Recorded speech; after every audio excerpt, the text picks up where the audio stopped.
When it comes to keeping America healthy, prevention is often the best medicine. But hundreds of millions of dollars are being funneled away from the Centers for Disease Control's Prevention and Public Health Fund. December's tax reform law stripped $750 million from the program, moving that money to the Childhood Health Insurance Program, or CHIP, instead. And this week, President Trump signed a bill cutting $1.35 billion from the PPHF over the next 10 years. In addition, funding is not being renewed for global health initiatives, which monitor outbreaks overseas, including Ebola. So where does the CDC go from here? Yesterday, I spoke with Ashley Yeager, an associate editor with The Scientist, who's been covering the story.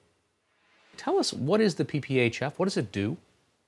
It's a program to promote public health and also keep public and private health care costs from rising. Okay, and what kind of programs does it support now that we might not be aware of? Well, one of the biggest is actually immunizations, trying to create infrastructure and access to shots and vaccinations for many more people, children included, across the country.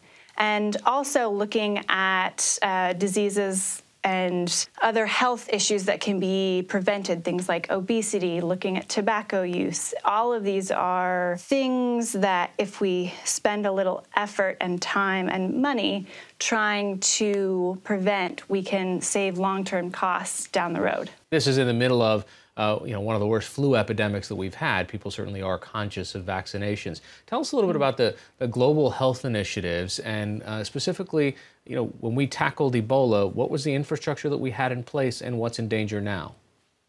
Right. So in terms of tackling Ebola, there was a supplemental aid package that was passed to try to help build infrastructure in countries to tamp down the outbreak and actually prevent future outbreaks. And so now what's happening with cutting that funding is that it's actually creating more of a risk in the future. If there's another outbreak, then we don't have that infrastructure to prevent the outbreak from spreading. Put this in perspective. If the PPHF goes away, how much of the overall CDC budget is it?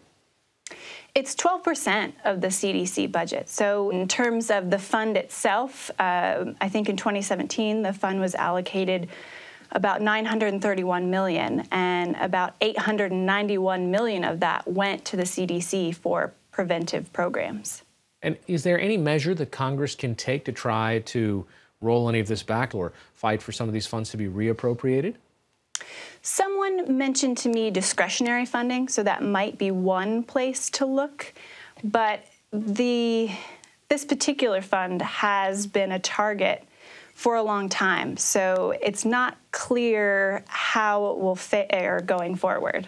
All right, Ashley Yeager, associate editor of The Scientist, joining us from Raleigh, North Carolina. Thanks so much. Thank you so much.